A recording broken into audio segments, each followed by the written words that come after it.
Hello everyone, Namaste. I'm back with another episode of RightCast. I'm your host Chapandi. Today we have a fabulous guest, Ms. Erica Rolek, Assistant Director of International Recruitment, representing New Jersey Institute of Technology.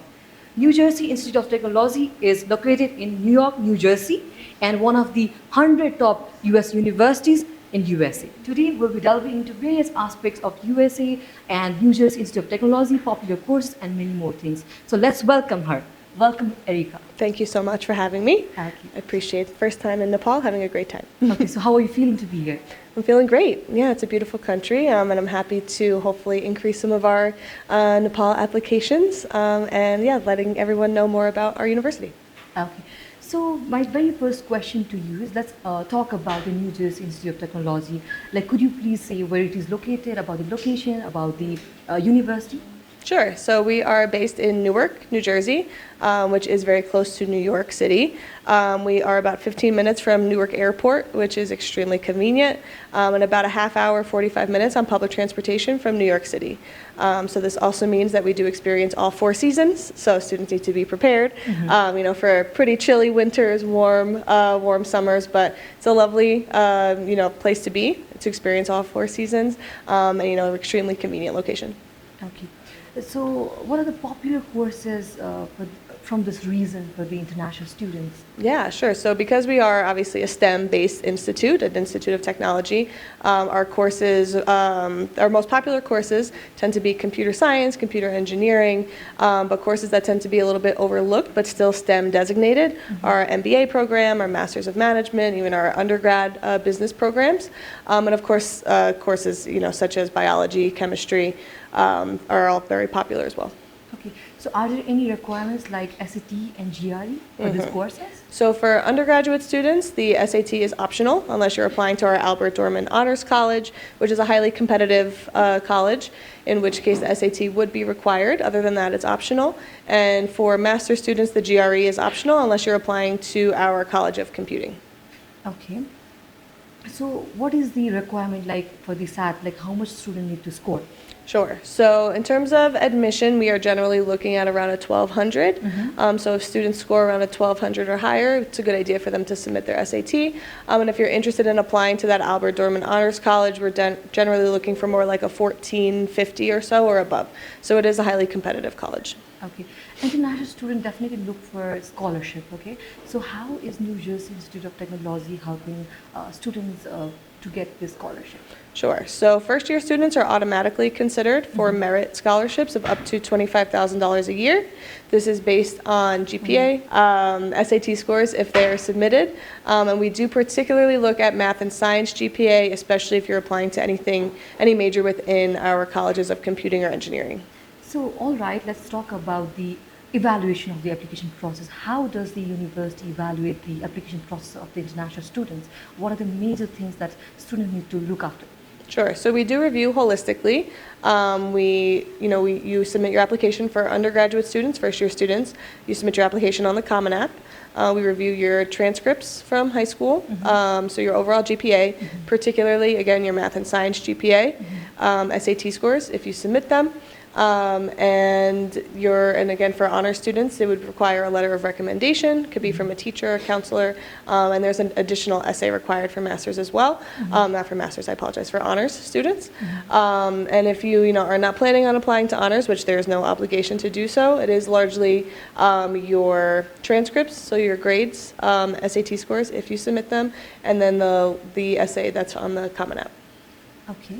So now let's talk about the career prospects also, because as international students, it's really difficult for them to find a job in new country because lots of nationalities from different countries are there. So what are the suggestions from your side? Like how is the university helping students to network with the different companies there in USA? Sure. So every semester we have a very large career fair that happens on our campus, and employers come to us. So they come seeking NJIT students because they know that they are getting the kind of education that the employers are looking for once they graduate. So students, start their networking opportunities generally at these large career fairs. They set up interviews for the future, regarding internships, CPT, OPT, and hopefully that all leads to, work visas after they graduate. But these career fairs are definitely a place place where students, start those connections. We also have our Office of Career Development Services that are it's constantly available for students to use. And we also utilize what's called Handshake. It's an app where thousands of jobs are posted constantly for students to take a look at. So we know that students are constantly checking for job availability and how that's going to be once they graduate, and we try to make that as accessible as possible for them. Okay. Now, tell me top 3 reasons for the student to choose NJIT. Sure. So if you have any, I assume if you're looking into an Institute of Technology, you're of a STEM mind, and with that generally comes a research mind. So we are an R1 research institute, and that's something that's generally very important to students. So there's only 3 R1 institutes in the state of New Jersey. There's NJIT, Rutgers, New Brunswick, and Princeton. So we are in good company there. So our students can start research sometimes as early as their first year, and obviously, of course, master's and PhD students, that's much more of a heavy focus, but students of all grade levels and background can participate in that research.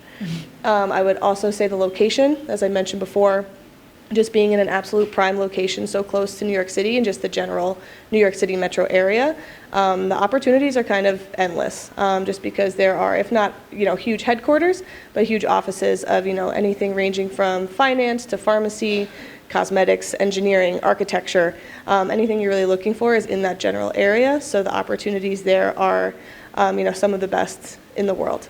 And I would also say the third one would probably be, and this is maybe more of a personal answer, the diversity of the area I think is crucial and a huge kind of part of who we are and a benefit. So New Jersey as a state in general is one of the most diverse states in the United States. And with that comes, a welcoming of students, from a variety of backgrounds. I believe it's 1 in 3 just people in the New York, Jersey City, Newark area were born outside of the U.S. And NJIT was recently ranked the number 8 most diverse campus in the U.S. So it's something that we see as a huge benefit, and students will always find some sort of community there. Especially being so far away from home, usually for the first time, it's nerve-wracking. So being able to feel like you'll be able to find that community, I think, is a huge part of who we are and a big benefit. Okay. So being a assistant director of international recruitment, what do you think, what are the major things students are lacking when they come to the university? So what advice would you like to give to them, maybe prepared in terms of CV writing, or maybe, make a LinkedIn profile? What do you like to say? Sure. So I would say just having, students have the tendency to reach out to us very quickly, which is great. We love chatting with them. But what we really love to see is students doing their research beforehand. So having students, really dig into the website. We have a wide variety of information there.